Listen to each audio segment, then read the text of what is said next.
So congratulations for CSK. నా ప్రిడిక్షన్లో CSK ఓడిపోతుందని చెప్పాను, but వాళ్ళు కంప్లీట్ డామినేషన్ చేసి సో కేకేఆర్కి మాత్రం ఇప్పటి వరకు ఈ టోర్నీలో 2026 ఐపీఎల్లో ఒక్క విజయం కూడా సాధించకుండా చేసినారు.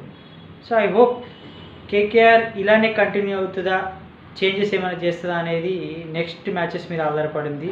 రహానే మాత్రం పూర్ ప్లే అనవచ్చు, స్లోగా ఆడి ఈవెన్ ఫినాలెన్ కూడా ఆడలేదు. సో ఒక్క ప్లేయర్ కూడా నిల్చోలేదు. ఈవెన్ ఆ పావెల్ కానీ అట్లీస్ట్ రామ్దీప్ కానీ వాళ్ళు కొట్టకపోయి ఉంటే అట్లీస్ట్ 120, 130 అవు. సో ఫెంటాస్టిక్ బౌలింగ్, హుసేనే కానీ, నూర్ అహ్మదే కానీ, ఖలీల్ అహ్మదే కానీ. సో అక్కడ చెన్నైకి వచ్చేసరికి పేస్, స్పిన్ రెండు పడ్డాయి. స్పిన్ మాత్రం అసలు సూపర్. ఇక వీళ్ళ చెన్నై గురించి చెప్పుకుంటే ఇప్పటి వరకు 5 మ్యాచెస్ ఆడింది.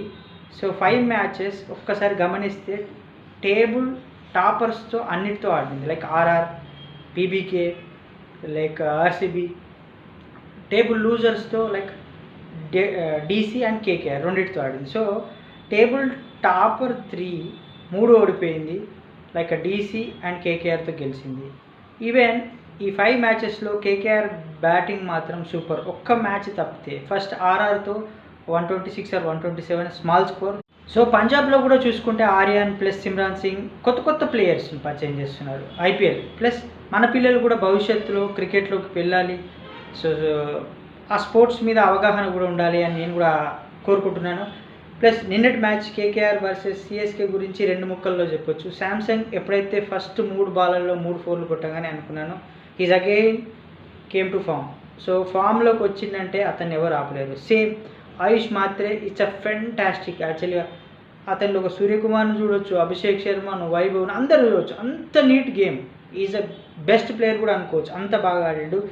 సో ఆ క్యారీ ఫార్వర్డ్ వల్ల even 192 it's a big score. Chennai same way ఫినాలేను వాళ్ళ టీం మొత్తం కొలాప్స్ అయిపోయింది స్పిన్ అండ్ పేస్ వల్ల.